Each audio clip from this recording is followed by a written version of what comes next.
la loviturile de departajare cu trofeul de campioni în mână. O trecere foarte grea, mai ales când te lupți cu granzii. Bătălia nu este însă întotdeauna pierdută, iar banii pot fi mai puțin importanți decât talentul, munca și ambiția. Asta a demonstrat din plin echipa de juniori sub 19 ani a Clubului Sportiv Școlar Gura Humorului, care a câștigat titlul național în 2013 după două finale pierdute cu Steaua și Farul Constanța. O finală pierdută la loteria loviturilor de departajare în 2011 și una pe un teren transformat în mocirlă în 2012 nu au fost de ajuns pentru a dărâma psihicul unor copii. În sezonul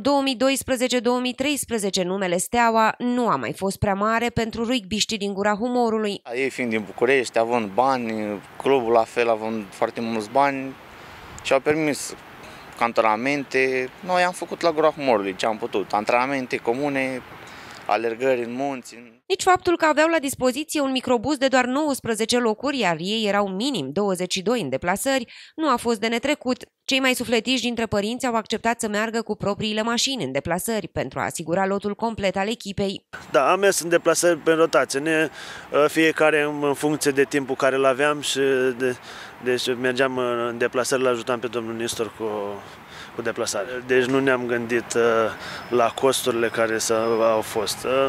Deci plăcerea a fost mare. Un autocar, așa cum au marile echipe, a fost prea mult pentru bugetul echipei din Gura Humorului. Trebuia să ne deplasăm cu un autocar de 40 de locuri, deja costurile erau duble și cam ce trebuia să dăm pe transport, era tot bugetul pe o deplasare. După ce au bătut Steaua în deplasare, rugbiștii din Humor au jucat meciul decisiv acasă. În primele 10 minute, Steaua conducea cu 14-0. Antrenorul Florin Nistor, fost rugbist de performanță, campion național cu echipa din Baia Mare și jucător de lot național, a fost la un pas de a claca. Având în vedere tribuna plină, spectatori, oameni de bine, de sport, a fost un moment delicat. Și chiar mă gândeam după meci, zic, dacă pierdem, zic, pe unde o iau, cum mai scot? Zic, o iau pe undeva pe aici, pe după tribună și mă retrag. De la 14-0 pentru Steaua, humorenii au întors însă spectaculos rezultatul și au câștigat clar cu 30-20. Și cei mai mari steliști au ținut pentru un meci cu o altă echipă. Eu eram într-o postură unică, faptul că pentru prima oară în viața mea țineam cu o altă echipă decât Steaua București. Și acea echipă era echipa orașului nostru.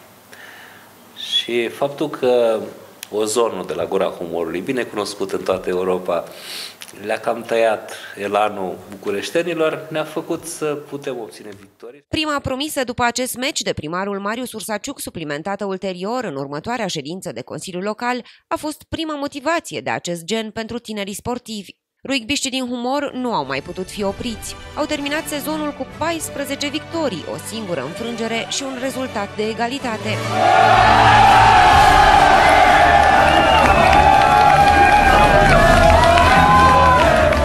Performanțele tinerilor humoreni sunt remarcabile chiar și fără a lua în calcul titlul suprem de campioni naționali. 6 dintre ei au jucat deja la campionate europene de rugby pentru juniori, iar unul, Vlad Nistor, s-a transferat în Franța la Castres Olympic și a făcut deja pasul la Naționala Mare a României. În momentul de față, cei mai mulți dintre tinerii rugbiști campioni la juniori au trecut la echipe de seniori. Titlul din 2013 nu este întâmplător. Cel mai grăitor exemplu vine de la meciurile naționale ai României de luna trecută cu Tonga, Canada și Fiji. 3 rugbiști din zona Gura Humorului care au învățat rugby în acest mic oraș au fost componenți de bază ai naționalei. Unul dintre ei, Mihai Macovei din Gura Humorului, este chiar capitanul naționalei României. De altfel, 2 humoreni, Mihai Macovei, respectiv Vlad Nistor, au fost declarați în 2012 cei mai buni jucători ai României la seniori, respectiv juniori. Echipa de rugby din Gura Humorului a avut în ultimii ani un sprijin constant și important din partea Fundației Domus prin George Straton, fără de care performanța din 2013 nu ar fi putut fi obținută.